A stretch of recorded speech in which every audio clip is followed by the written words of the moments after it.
Hello viewers, नमस्कार। आप सभी का स्वागत है path finders bye Unacademy IAS के यूट्यूब चैनल पर। तो फ्रेंड्स, जेलेंस्की ने डोनाल्ड ट्रंप के स्टेटमेंट को साफ तौर से रिजेक्ट कर दिया है और कहा है कि भारत जो है वो यूक्रेन के साथ खड़ा है।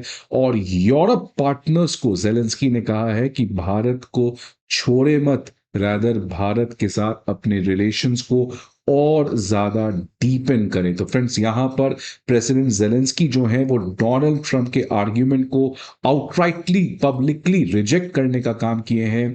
और ये क्लियर कट एक तरीके से इंडिकेशन है दैट यूरोपियन कंट्रीज जो हैं they have now had a strategic awakening.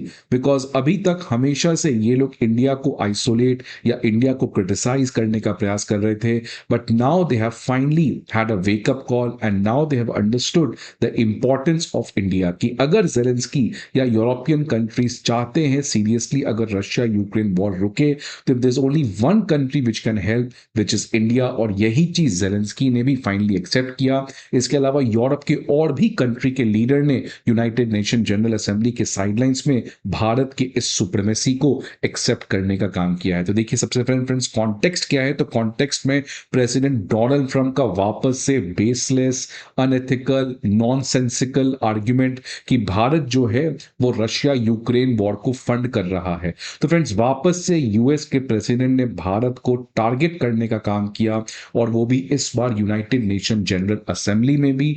तो एक तरीके से क्लियर कट बताता है कि कितना ज्यादा Donald Trump is upset because India has not supported this old man to become the Nobel peace prize winner. अब जेलेंस्की से जब यह सवाल पूछा गया कि क्या आप प्रेसिडेंट ट्रंप के इस यूएनजीए के स्टेटमेंट के साथ एग्री करते हैं, तो इस समय आपको पता है फ्रेंड, जेलेंस्की भी यूएस गए हुए हैं। यूनाइटेड नेशन जनरल असेंबली में इनका भी स्पीच होना है। फॉक्स न्यूज के साथ इनका एक इंटरव्यू चल रहा था जहां पर यह सवाल उनसे पूछा गया। इस सवाल का उत्तर उन्होंने क्लियर कट कह दिया that no, I do not accept it. India is mostly on our side. We do have problems on energy, but those can be managed. उसमें कोई बहुत बड़ा इशू नहीं है, इसको आराम से मैनेज कर सकते हैं। And in fact, Zelensky has said to the Europe that Europe must build strong ties with India. We must not withdraw from the Indians. तो फ्रेंड्स, यहाँ पर क्लियरली जेलेंस्की ने भारत के समर्थन में बात किया है और एक बहुत बड़ा रिकैलिब्रेशन है। बिकॉज अभी तक यूक्रेन और तमाम यूरोपियन कंट्रीज की तरफ से ये स्टेटमेंट नहीं आता। दे ऑलवेज वांटेड कि इंडिया जो है वो तेल खरीदना बंद कर दे, रशिया को आइसोलेट कर दे। बट नाउ वो अब समझ रहे हैं कि that this is not the correct way. The correct way is to talk with India, engage with India, deepen our relation with India. तो फ्रेंड्स, यहां पर जेलेंस्की का क्लियर मैसेज था कि भारत को आइसोलेट करना ये सबसे बड़ा मिस्टेक होगा, और यही चीज डोनाल्ड ट्रंप कर रहे हैं। ट्रंप तो आएंगे जाएंगे, बट ट्रंप की इस फॉरेन पॉलिसी की वजह से if one country which is going to suffer in the long run, it itself is US. Because friends, Trump के पर्सनल वेस्टेड इंटरेस्ट की वजह से आज यूएस फॉरेन पॉलिसी की जो साख है वो काफी ज्यादा टगमगा गई है। तो यूक्रेनियन लीडर ने फ्रेंड्स कहा है कि न्यू दिल्ली के साथ हमारा इंगेजमेंट को कंटिन्यू रहना चाहिए। यूरोप के जितने भी कंट्रीज हैं उनको भी अपना इंगेजमेंट बढ़ाना चाहिए। रशिया के साथ एनर्जी टाइज को लेकर फ्रिक्शन है, बट ये कोई बहुत बड़ा इशू नहीं है। जब उनसे पूछा गया कि चाइना के ऊपर आपका क्या एक्सपेक्टेशन, तो उन्होंने कहा कि चाइना से मेरा कुछ खास एक्सपेक्टेशन नहीं है। बिकॉज चाइना से डिफिकल्ट है इस बात की एक्सपेक्ट करना कि चाइना जो है वो रशिया यूक्रेन वॉर को रोक पाएगा। बिकॉज चाइना इस समय कंप्लीटली जो है वो रशिया के साथ खड़ा है, अनलाइक भारत जो स्ट्रेटेजिक ऑटोनॉमी की बात करता है। लेकिन फ्रेंड्स, डोनाल्ड ट्रंप को ये चीज नहीं पता है। बिकॉज एक तरफ भारत को हर चीज में टारगेट कर रहे हैं, टैरिफ लगा दिए हैं, और दूसरी तरफ बीजिंग जाने वाले हैं 2026 में, और शी जिनपिंग के साथ इनका जो एक हर तरीके का डील है वो भी काफी ज्यादा चल रहा है। और इनफैक्ट अगले महीने साउथ कोरिया में भी ये दोनों लीडर्स की आपस में मुलाकात होगी। तो आप देख सकते हैं फ्रेंड्स कि यूएस की फॉरेन पॉलिसी किस तरीके से कंफ्यूज्ड है, फ्रैगमेंटेड है, डायरेक्शनलेस है, जिसकी वजह से American people must have again a reality check in the coming future. तो फ्रेंड्स आप देख सकते हैं कि ये तो यूरोप की ही कहानी, ज़ेलेंस्की की कहानी नहीं है, ये यूरोप के तमाम उन कंट्रीज़ की भी कहानी है जो इस समय भारत के साथ खड़े होते नज़र आ रहे हैं। ट्रंप ने यूरोपियन यूनियन को भी प्रोवोक किया कि आप भी भारत के ऊपर 100% का टैरिफ लगाएँ, बिकॉज़ अगेन भारत जो है वो रशिया से तेल खरीद रहा है।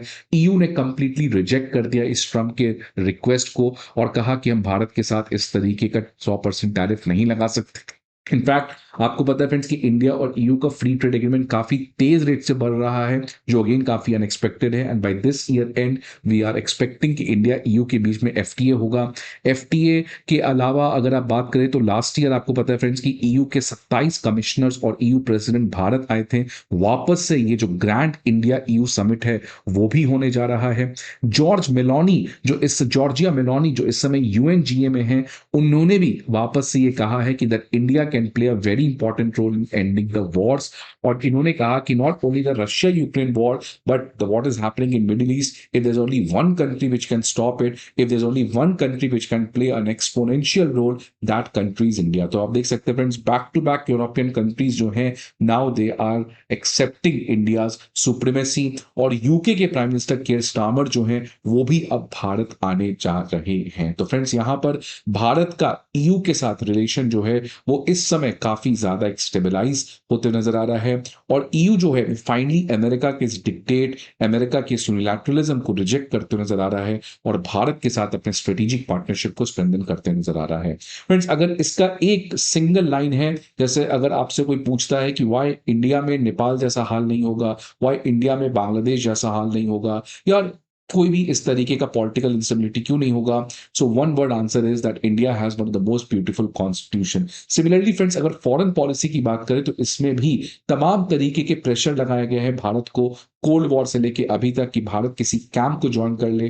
पर Bharat have always shown courage, although हम इकोनॉमिकली उतने भी ताकतवर नहीं हुए हैं, डिफेंस में हम उतने भी ताकतवर नहीं हुए हैं, बट एक जगह बहुत हम ताकत से अपनी चीजों को फॉलो करते हैं, वो है स्ट्रेटेजिक ऑटोनॉमी या नॉन अलाइनमेंट। इंडिया ने कभी भी किसी का ब्लाइंड फॉलोअर नहीं बनने का काम किया है, इंडिया ने कभी भी किसी को कैंप में ज्वाइन नहीं किया है। आज हम रशिया के साथ नो डाउट एक टाइम टेस्टेड पार्टनरशिप को निभा रहे हैं, but this is the prime minister who said to Putin that this era is not an era of war. तो फ्रेंड्स आज इसी स्ट्रेटेजिक ऑटोनॉमी जो एक नया पोल बन के उभर के आया है इस मल्टीपोलर वर्ल्ड में, इसका पूरा वर्ल्ड आज अट्रैक्शन कर रहा है, बिकॉज यही मध्य मार्ग जो बुद्धिस्ट फॉरेन पॉलिसी से हमने सीखा है उसके थ्रू आज हम एक वॉइस ऑफ मॉडरेशन बन रहे हैं।